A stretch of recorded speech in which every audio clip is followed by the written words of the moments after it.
Hi there, I'm Andrea Koppel, and it's time for coffee, the podcast where you get to hear firsthand what the jobs and careers that interest you the most are really like. Hey there, Java junkies. Welcome to another episode of T for C. I am so glad you pressed play. If you're interested in entrepreneurship and you hate school, then this is the episode for you. Because my next guest is a successful educator, entrepreneur, and author who hated school when he was a teenager and even dropped out of high school when he was 15 years old. But before I introduce you to the amazing Danny Iny, I want to make sure you've signed up for the Java Junkies Journal. That's Time for Coffee's weekly newsletter that brings you an exclusive window every Monday into what episodes we're going to be dropping that week. Just head over to our website at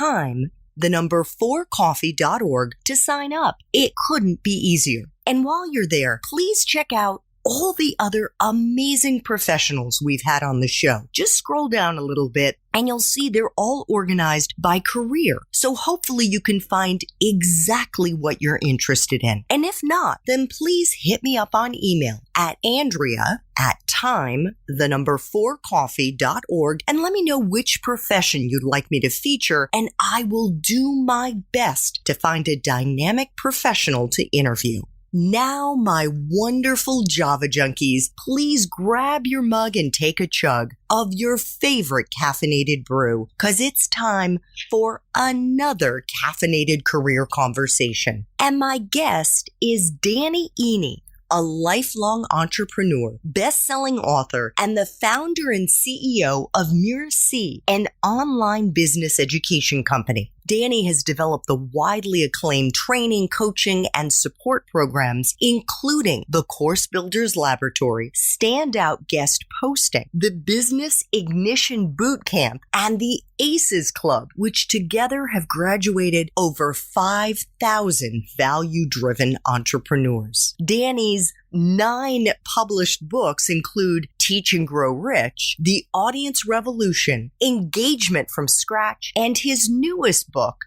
Leveraged Learning, How the Disruption of Education Helps Lifelong Learners and Experts with Something to Teach. Danny's lifelong love-hate relationship with education began with dropping out of high school at age 15 and eventually led him to earning an MBA from Canada's elite Queen's School of Business. Danny, welcome to Time for Coffee. Are you caffeinated and ready to go? Andrea, I am caffeinated, ready to go, and excited to be here. Thank you for having me. It is my pleasure. So I would love to start, Danny, by learning more about your new book, Leverage Learning. Why did you want to write this book? And what are the key messages you want readers to walk away with? Sure. So, I have a colleague who says that the path to a successful book starts with a dinner party conversation, then it becomes an article. And presumably, the dinner party conversation gets a lot of traction. That becomes an article that does really well, and that becomes a book.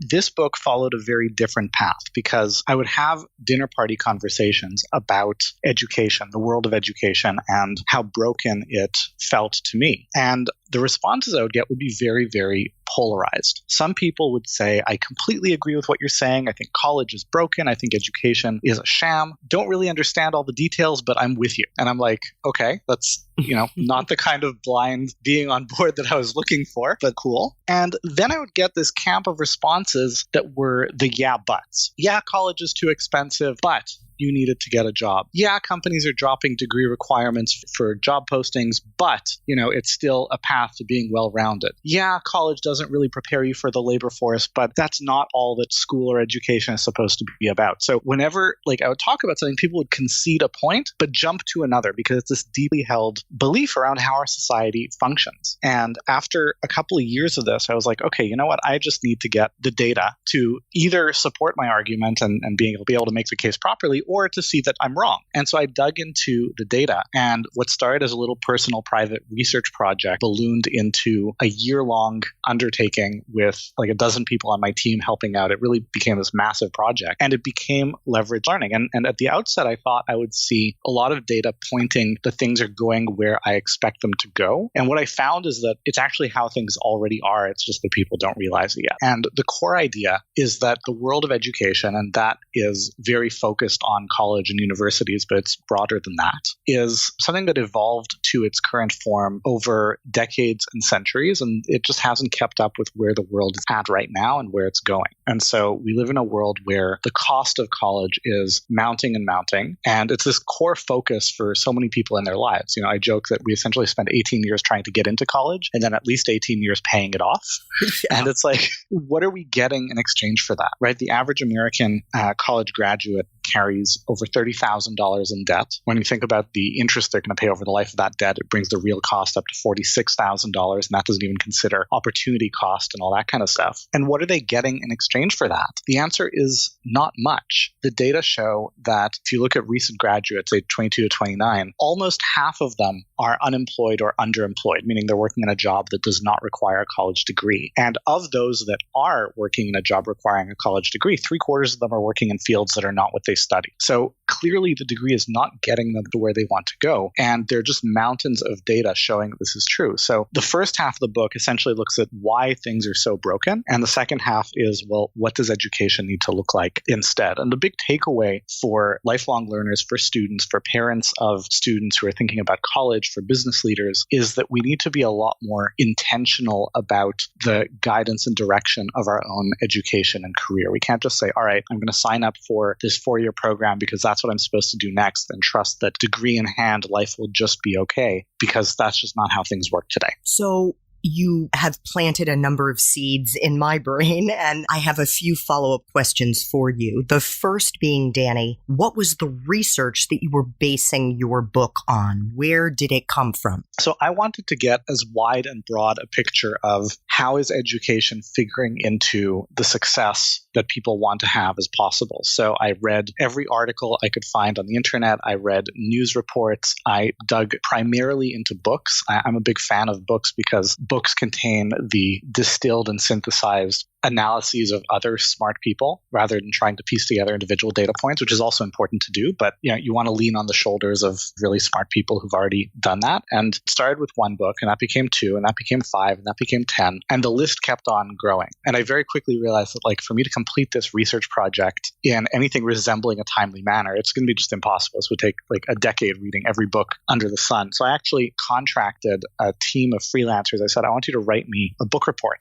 on these books. I'm going to pay you $200 to write me a 20 or 30 page annotated book report. I want a summary of all the ideas with page stamps so I can go and refer back into it. And this ballooned into a multi-tens of thousands of dollars research project that allowed me to go through at a high level a couple hundred books around the world of education reform, the science of learning, how we overcome obstacles and adversity, and then go back to the original sources and then go back to the sources cited in those books to see, kind of chasing down the rabbit hole, what this is based on and when is it real and substantive, and sometimes when is it, conflated or taken out of context. Fantastic. And I assume, unfortunately, I don't yet have Leverage Learning, but I'm definitely going to buy it and read it. You have footnotes in the book so that readers can check and see where the data is coming from. Endnotes, 200 and something of them. Yes. Okay. Fantastic. The other follow-up that I have relates to a point that I think you made, which was that 3/4 of college graduates are in careers that don't relate to the degrees that they have. 3/4 of college graduates who are employed in a job that requires a college degree. It's only, I guess, it's 1/8 of total college graduates that are actually working in a job that requires a college degree in the field they studied. People aged 22 to 29. So my gentle pushback to the premise of the point that you just made is that I actually think that it's very rare, and based on the evidence that I've accumulated, I think, in fact, if you studied something in school that you were excited about, you're in one way or another, and even if you weren't excited about it, pulling from the degree that you studied, your writing is getting better, your ability to analyze is getting better, you perhaps had courses in which you were doing public speaking, or maybe your extracurriculars involved that. So you're pulling upon the skills that you honed while you were in school, and that it doesn't really matter if it applies to the major that you had. So I agree and I disagree, which means this will be an interesting conversation. So I agree completely that not every kind of education is vocational training, right? We don't have to go study English literature because we want to work in English literature, right? There are a lot of good reasons to study English literature, top of the list being we are interested in English literature, and that's great.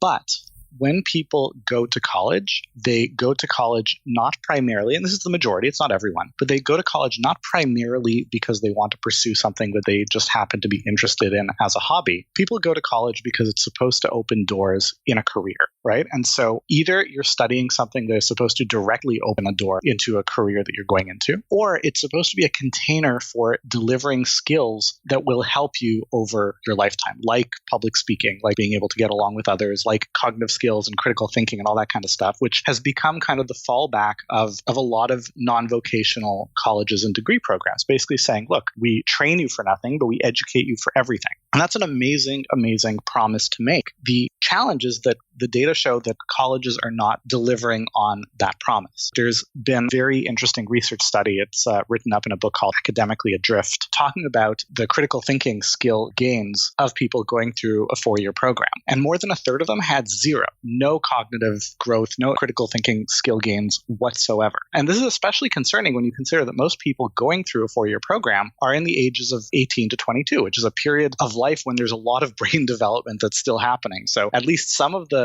gains that are happening can't be attributed to college. It's just a factor of 22-year-olds tend to think more clearly than 18-year-olds because they have 4 more years of experience. So I agree that we don't need everyone who's coming out of a degree to be able to work in that same field. But I disagree in the idea that it doesn't matter what you study, it doesn't matter where you go. You have to be taking things that are valuable. And the fact that almost half of college graduates are not working in a job that requires any college degree, employers are not seeing a connection between what they studied, what they took away from it, and what they need in the workforce. So let me give you an example of someone I interviewed on Time for Coffee who studied something related to speech. Today, he's the CEO of a marketing company that works with Hollywood films. While he was in college, he was helping to pay for college, working as a bill collector for an ambulance company. On the surface, it would appear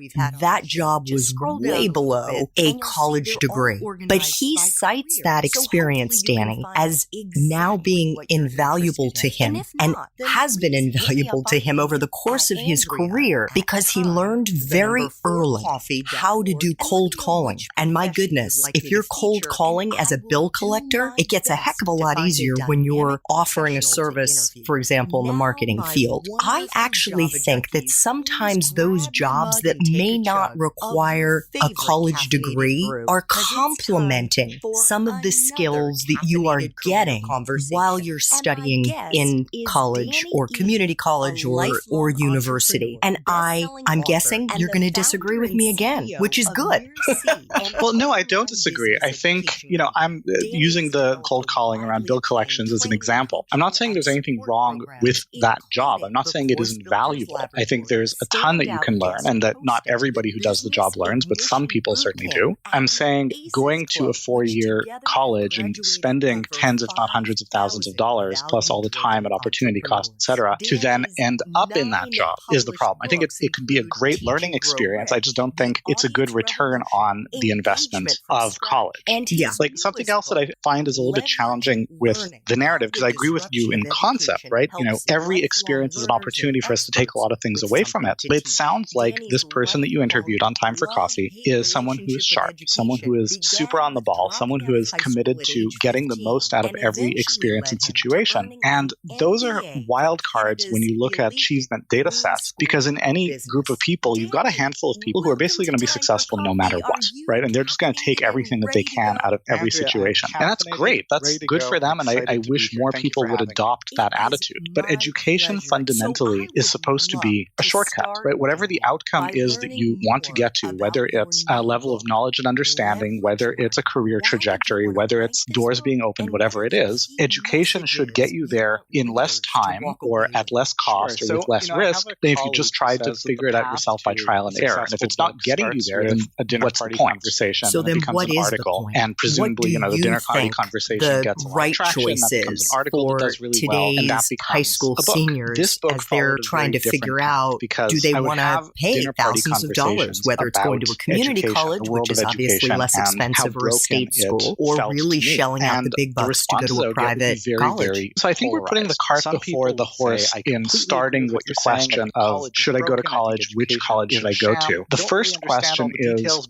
what do you want to do? Okay, right? If you go to college, if you don't go to college, whenever that educational episode in your life is over, what do you want to happen next? I think college is a great path into certain careers. Certain careers are regulated. You can't get into them without, can't be a doctor if you don't go to medical school. College, if it's the right college in the right context, if you are equipped and can afford it, etc., can open a lot of doors. I don't buy into the idea of you don't need to know what you want to do. You can just go to college, figure it out there. College is the place to quote unquote find yourself, because it's a very expensive and inefficient way of doing that. So I would start by figuring out what is it that you want to do, right? If there are, and listening to a podcast like this one is a great way to start, about getting a sense of what do different jobs, what do different careers actually feel like. And they can listen to podcasts like this. They can reach out and try to connect with people in different roles. Say, can I take you out to coffee and get a sense of what a day in the life is like for you? You can do an unpaid internship. This is one of those things that I always find it amusing. People are like, well, what do you mean work for free? And I'm like, that's a lot better than them paying someone else. What I found is that it's actually how things are. If you think this is a field you want to go into, or there are different fields you're considering, reach out to leaders in those fields and say, I really want to learn about this space. Can I work for you for free for 3 months in exchange for half an hour of your time once a month to sit down and ask you questions about what I'm observing? If you reach out to enough people, it's not hard to find someone who will say yes to this. And that may bypass of college altogether, but even if it doesn't, at least you have the clarity that, okay, yes, I know what I want to do. I know this is what I want. And once you have a sense of the path that you want to pursue, then you can resource yourself as you go down that path appropriately. And college may be the right path. The big challenge is when people say, all right, I'm going to go to college because it's what's supposed to happen next. I don't really know how that leads into the next step after that in my life, because I don't even know what that step is going to be. I'm just going in with a hope and a prayer that it will just work out. College just costs too much in terms of time and money for you to just do it and hope for the best. Almost half of them are unemployed or underemployed, meaning they're working in a job that does not require a college degree. And of those that are working in a job requiring a college degree, 3/4 of them are working in fields that are not what they studied. So clearly the degree is not getting them to where they want to go. And there are just mountains of data showing this is true. So the first half of the book essentially looks at why things are so broken. And the second half is, well, what does education need to look like instead? And the big takeaway for lifelong learners, for students, for parents of students who are thinking about college, for business leaders, is that we need to be a lot more intentional about the guidance and direction of our own education and career. We can't just say, all right, I'm going to sign up for this 4-year program because that's what I'm supposed to do next, and trust that degree in hand, life will just be okay, because that's just not how things work today. Summer internship, but do it. Planted a number of seeds in my brain, and I have a few follow-up questions for you. The future of learning. What was the research? What do you think it will look like? Where did it come from? Maybe it's already here. So I wanted to get as wide and broad a picture of speaking specifically about post-secondary education. So after high school, because I think K-12 is going to go through an enormous amount of very much needed reform. It's its own news reports. But I divide post-secondary education into 3 buckets. The first bucket is foundational adult education. That's essentially what colleges try to do with non-vocational programs when they say we train you for nothing, but we educate you for everything. Except that they've done that. But there is merit to the promise.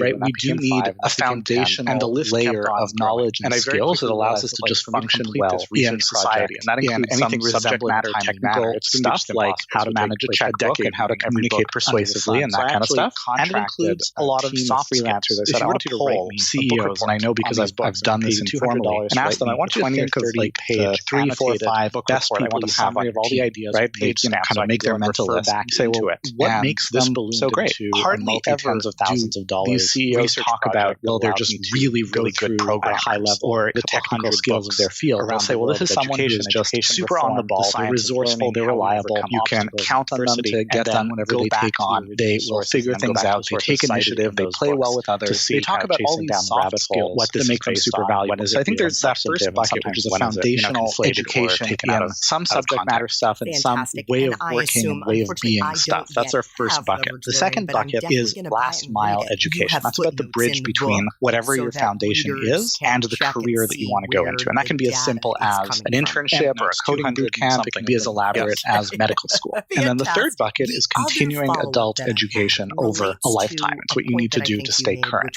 Now, we're seeing a few really interesting shifts to the landscape of education. One of the big shifts is from a lot of education just in case at the start of a career to a lot more education that requires time. So instead of 4 years learning a whole bunch of stuff that may or may not be relevant or even still current or applicable and not obsolete at the start of your career, maybe 1 or 2 years of foundation plus last mile, and more like 4 or 5 years over the lifetime of your career, staying current on really specific subject matter related stuff in much smaller, more granular forms. So think online courses, seminars, workshops, some self-directed learning. And students and professionals need to think very differently about their education. There's a really, I think, telling quote from Larry Summers, who's the dean of Harvard, saying that anything you learn at school will be obsolete in 5 or 10 years.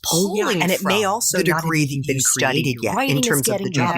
Well, and that's the key question. I find this so fascinating. And we see all these reports about how the hottest jobs today didn't exist 10 years ago. We have to train people today for jobs that don't even exist, but will be so important tomorrow. And then people say, well, okay, so how do we do that? What do we do? And the knee-jerk reaction I see a lot is, well, we need to just train everyone to be data scientists. Well, no, because first of all, most of the economy is not data scientists. But second of all, you're falling into the same trap. If the hottest jobs of tomorrow don't exist today, why would it be data science? Education is vocational training. And so we don't have to go study English literature because we want to be someone who's going to be in demand and current and relevant in a world of literature. Top of the list being we're interested in English literature, and that's great. But when people go to college, they go to college not primarily, and this is the majority, it's not everyone, but they go to college not primarily because they want to pursue something that they just happen to be interested in as a hobby. People go to college because it's supposed to open doors in a career, right? And so either you're studying something that's supposed to directly open a door into a career that you're going into, or it's supposed to be a container for delivering skills that will help you over your lifetime, like public speaking, like being able to get along with others, like cognitive skills and critical thinking and all that kind of stuff, which has become kind of the fallback of a lot of non-vocational colleges and degree programs, basically saying, look, we train you for nothing, but we educate you for everything. And that's an amazing promise to make. It's a great question. I want to emphasize, I'm not colleges are not delivering on that promise.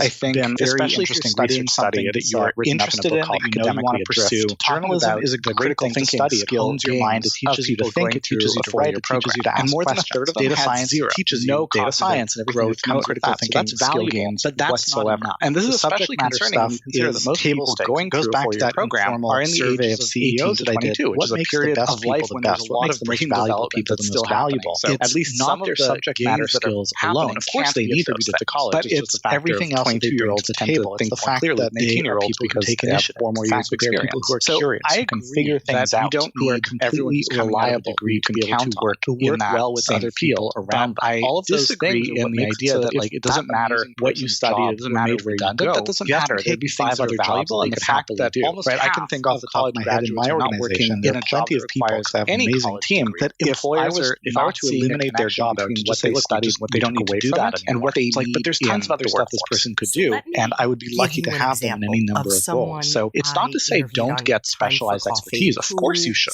but it's also don't neglect the broader foundation, which is learn how to work well with other people, learn how to solve problems, learn how to think about things that are ambiguous and figure them out. This is a bit of a digression and tangent, that have small children. And given that I write about education, I've been quite outspoken about it, I get asked a lot, so what are you going to do with your kids? Are you going to send them to traditional school? And it's a hard question to answer because, of course, every child is different. There's no blanket right answer for all kids.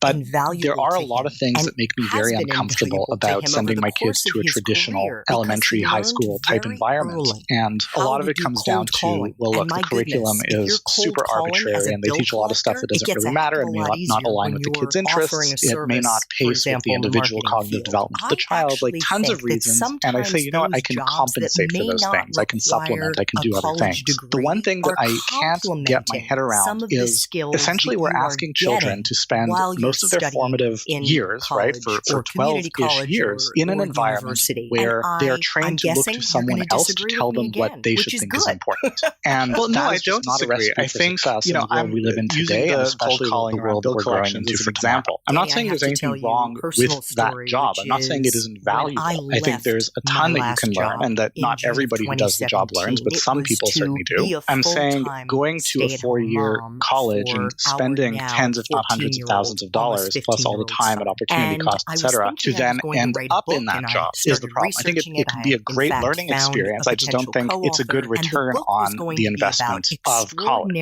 Like something else that I find is a little bit challenging with the narrative, because I agree with you in concept, right? You know, every experience is an opportunity for us to take a lot of things away from it. But it sounds like this person that you interviewed on Time for Coffee is someone who is sharp, someone who is super on the ball, someone who is committed to getting the most out of every experience and situation. And those are wild cards when you look at achievement data sets, because in any group of people, you've got a handful of people who are basically going to be successful no matter what, right? And they're just going to take everything that they can out of every situation. And that's great. That's good for them. And I wish more people would adopt that attitude. But education fundamentally is supposed to be a shortcut, right? Whatever the outcome is that you want to get to, whether it's a level of knowledge and understanding, whether it's a career trajectory, whether it's doors being opened, whatever it is, education should get you there in less time or at less cost or with less risk than if you just tried to figure it out yourself by trial and error. And if it's not getting you there, then what's the point?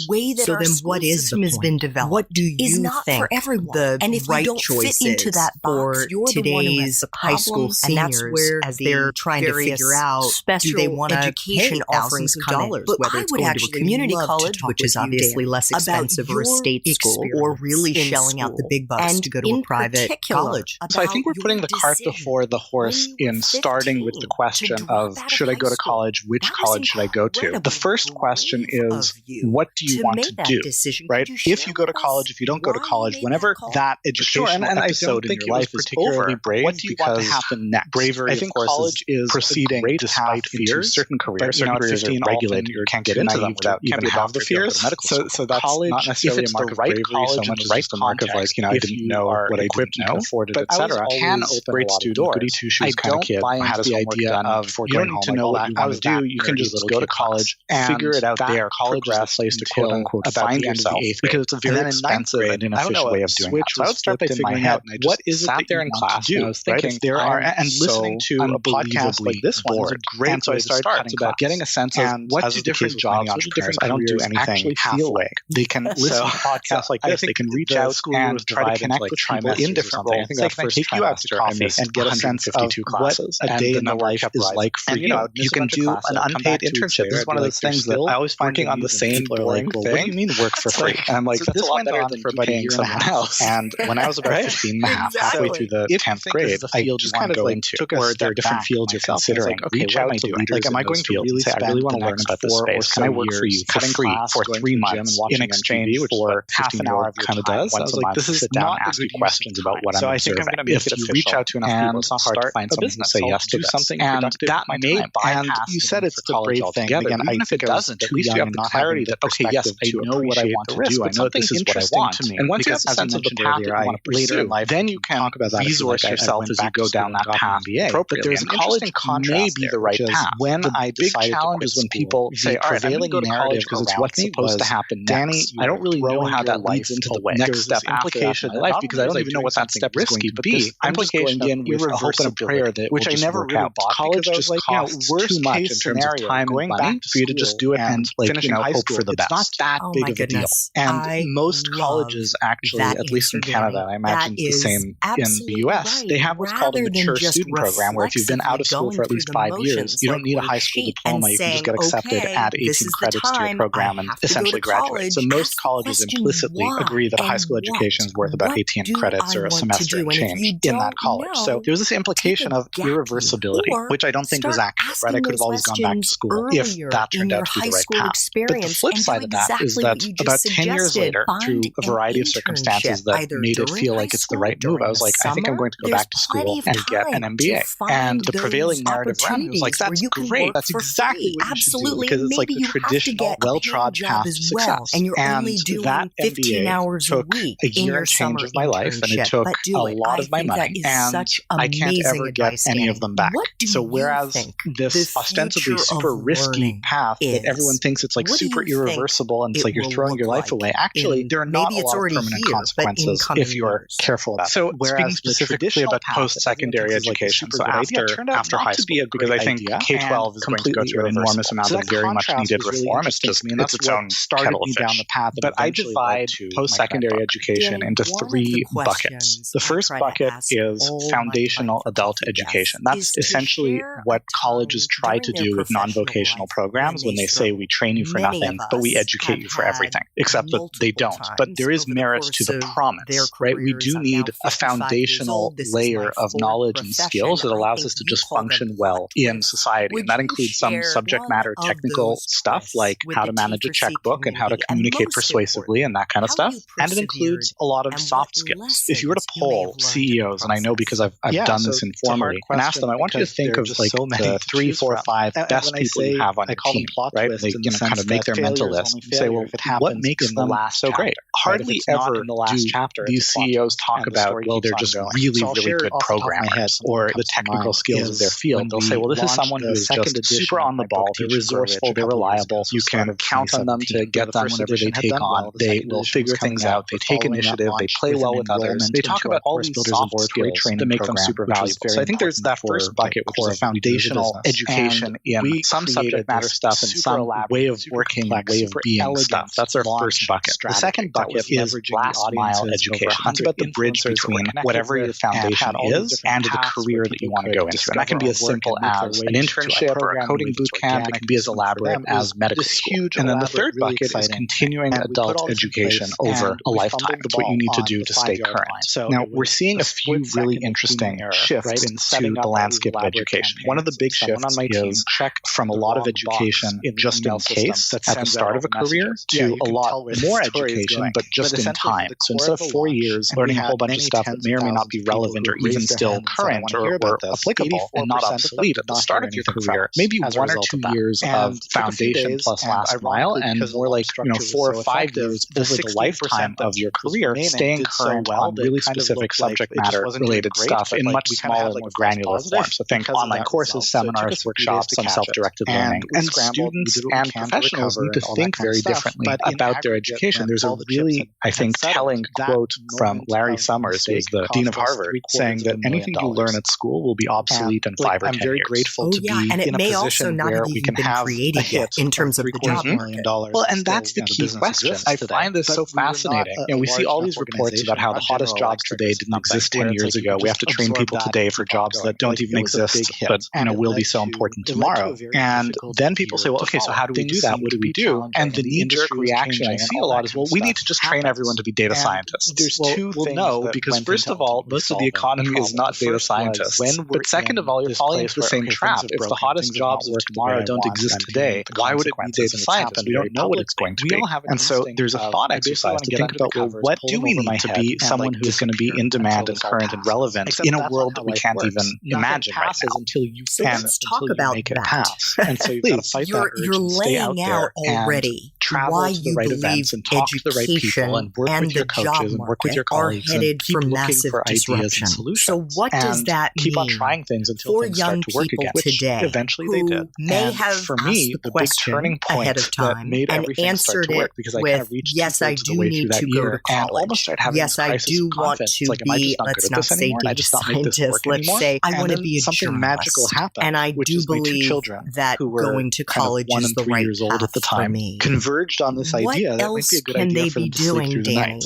To and position they started sleeping through the night, which means I started sleeping through the night. All of a sudden, it's like I regained every 40 day, IQ every points, month, and I every can year. figure things out It's a again. great question, and I want to emphasize I'm not anti-college as a broad blanket statement. I think, especially if you're studying something that you're interested in, that you know you want to pursue, journalism is a great thing to study. It hones your mind. It teaches you to think. It teaches you to write. It teaches you to ask questions. Data science teaches you data science and everything that comes with that. So that's valuable, but that's not enough. The subject matter stuff is table stakes. It goes back to that informal survey of CEOs that I did. What makes the best people the best? What makes the most valuable people the most valuable? It's not their subject matter skills alone. Of course, they need those things, but it's everything else that they bring to the table. It's the fact that they are people who take initiative. It's the fact that they are people who are curious, who can figure things out, who are completely reliable, who you can count on, who work well with other people around them. All of those things are what makes it so that if that amazing person's job were made redundant, that doesn't matter. There'd be 5 other jobs that they could happily do, right? I can think off the top of my head in my organization, there are plenty of people, because I have an amazing team, that if I were to eliminate their job, I would just say, look, we don't need to do that anymore. It's like, but there's tons of other stuff this person could do, and I would be lucky to have them in any number of roles. So it's not to say don't get specialized expertise. Of course you should, but it's also don't neglect the broader foundation, which is learn how to work well with other people, learn how to solve problems, learn how to think about things that are ambiguous and figure them out. This is a bit of a digression and tangent, but I have small children, and given that I write about education, I've been quite outspoken about it. I get asked a lot, so what are you going to do with your kids? Are you going to send them to traditional school? And it's a hard question to answer because, of course, every child is different. There's no blanket right answer for all kids. But there are a lot of things that make me very uncomfortable about sending my kids to a traditional elementary, high school type environment. And a lot of it comes down to, well, look, the curriculum is super arbitrary and they teach a lot of stuff that doesn't really matter and may not align with the kids' interests. It may not pace with the individual cognitive development of the child, like tons of reasons. And I say, you know what, I can compensate for those things. I can supplement, I can do other things. The one thing that I can't get my head around is essentially we're asking children to spend most of their formative years, right, for 12-ish years in an environment where they are trained to look to someone else to tell them what they should think is important.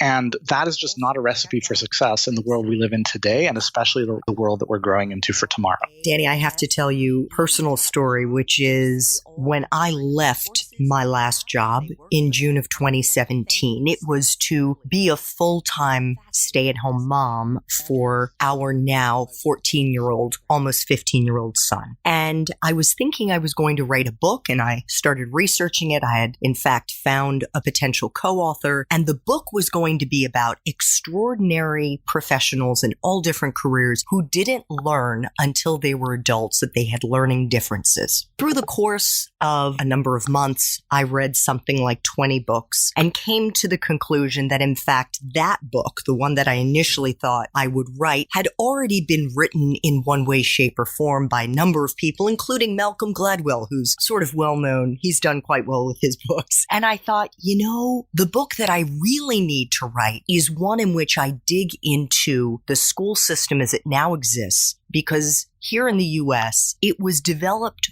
for and by people who are linear thinkers. And not everyone is a linear thinker. And we need to change the way that we look at non-traditional learners. I decided I didn't want to write that book. Eventually, I decided what I wanted to do was start this podcast. But I say that as validation for what you just said, that the way that our school system has been developed is not for everyone. And if you don't fit into that box, you're the one who has the problem. And that's where the various special education offerings come in. But I would actually love to talk with you, Danny, about your experience in school, and in particular about your decision when you were 15 to drop out of high school. That was incredibly brave of you to make that decision. Could you share with us why you made that call? Sure. And I don't think it was particularly brave, because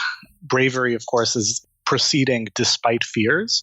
But, at 15, often you're too naive to even have the fears. So that's not necessarily a mark of bravery so much as just a mark of I didn't know what I didn't know. But I was always a great student, goody two-shoes kind of kid. I had his homework done before going home, all that. I was that nerdy little kid class. And that progressed until about the end of the 8th grade. And then in 9th grade, I don't know, a switch was flipped in my head and I just sat there in class and I was thinking, I am so unbelievably bored. And so I started cutting class. And as is the case with many entrepreneurs, I don't do anything halfway. So I think the school year was divided into like trimesters or something. I think that first trimester, I missed 152 classes and the number kept rising. And, I would miss a bunch of classes. I would come back 2 weeks later. I'd be like, they're still working on the same boring thing. It's like, so this went on for about a year and a half. And when I was about 15 and a half, halfway through the 10th grade, I just kind of like took a step back myself. And I was like, okay, what am I doing? Like, am I going to really spend the next 4 or so years cutting class, going to the gym and watching MTV, which is what a 15-year-old kind of does? I was like, this is not a good use of time. So I think I'm going to make it official and start a business. I'll do something productive with my time. And you said it's a brave thing. And again, I think I was too young and not having the perspective to appreciate the risk, but something interesting to me, because as you mentioned earlier, I later in life, and can talk about that if you like, I went back to school and got an MBA. But there's an interesting contrast there, which is when I decided to quit school, the prevailing narrative around me was, Danny, you are throwing your life away. There was this implication that not only was I doing something risky, but this implication of irreversibility, which I never really bought because I was like, worst case scenario, going back to school and finishing high school, it's not that big of a deal.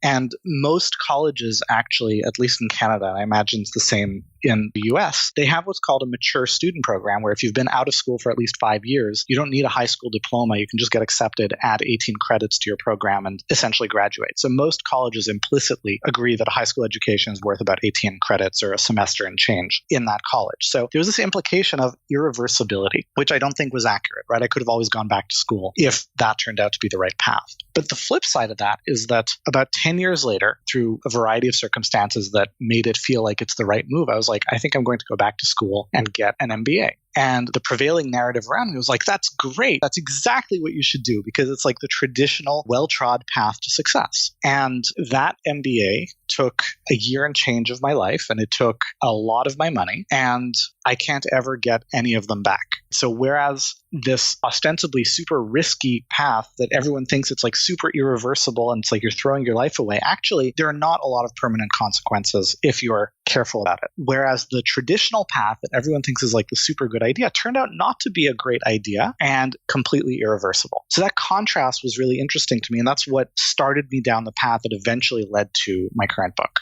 Danny, one of the questions I try to ask all my Time for Coffee guests is to share a time during their professional life when they struggled. Many of us have had multiple times over the course of their careers. I'm now 55 years old. This is my 4th profession. I think you call them plot twists. Would you share one of those twists with the T4C community? And most importantly, how you persevered and what lessons you may have learned in the process? Yeah, so it's a hard question because there are just so many to choose from. And when I say, I call them plot twists in the sense that failure is only failure if it happens in the last chapter, right? If it's not in the last chapter, it's a plot twist and the story keeps on going. So I'll share off the top of my head, something that comes to mind is when we launched the 2nd edition of my book, Teach and Grow Rich, a couple of years ago. So start of 2017. The first edition had done well. The 2nd edition was coming out. We're following that launch with an enrollment into our Course Builders Laboratory training program, which was very important for the core of what we do as a business. And we created this super elaborate, super complex, super elegant launch strategy that was leveraging the audiences of over 100 influencers that we're connected with and had all these different paths where people could discover our work and make their way to our program in a way that's organic and smooth for them. It was this huge, elaborate, really exciting thing. And we put all this in place and we fumbled the ball on the 5-yard line. So it was a split second of human error, right? In setting up all these elaborate campaigns, someone on my team checked the wrong box in the email system that sends out all the messages. Yeah, you can tell where this story is going. But essentially for the core of the launch, and we had many tens of thousands of people who had raised their hand and said, I want to hear about this, 84% of them did not hear anything from us as a result of that. And took a few days. And ironically, because the launch structure was so effective, the 16% that was remaining did so well that it kind of looked like it just wasn't doing great, but like we kind of had like a false positive because of that result. So it took us a few days to catch it. And we scrambled and we did what we can to recover and all that kind of stuff. But in aggregate, when all the chips had settled, that moment of a mistake cost us $750,000.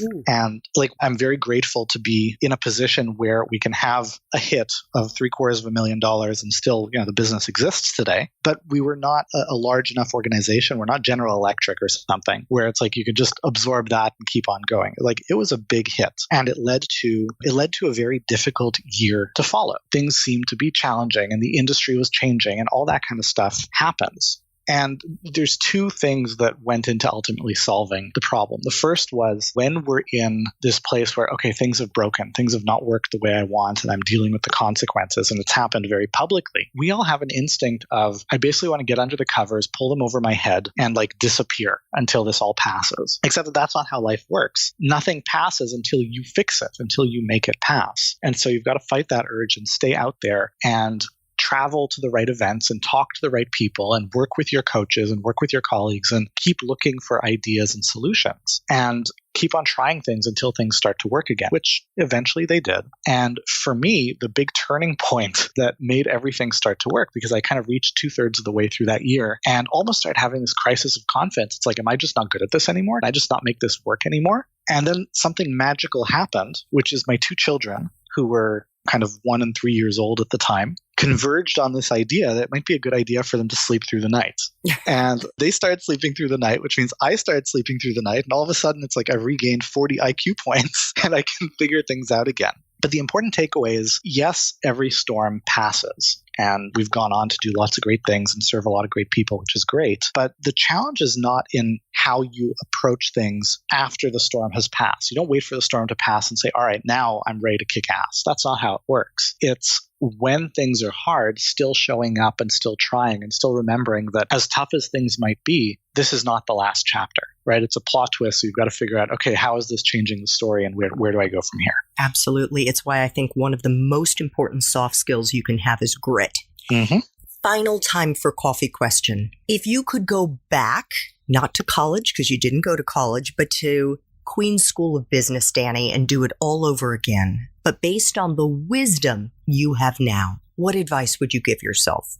It's a difficult question because I don't believe in going back and changing the past. I don't believe in regrets because on the one hand, I feel like the experience was expensive and time consuming and absolutely not worth it. But on the other hand, if I hadn't gone through that, I wouldn't have started down all this path of research. I wouldn't have written my book. We wouldn't be having this conversation today. So who knows? But if I was advising someone not worrying about what future might be affected and alternate reality would be created, I would rethink why I really want to do it. Because the backstory of why I went back to school at the time is my startup had just fallen apart. My confidence was shot. And I was kind of thinking, okay, maybe I need a little more structure. Maybe I need a little more stability. Maybe I need the safety net that a traditional path would afford. And you generally don't make bold, creative, or inspired choices when you're in a place of fear or anxiety. So I would have said, take some time to feel better, take some time to recover. And if it still makes sense to do this in a year, do it in a year.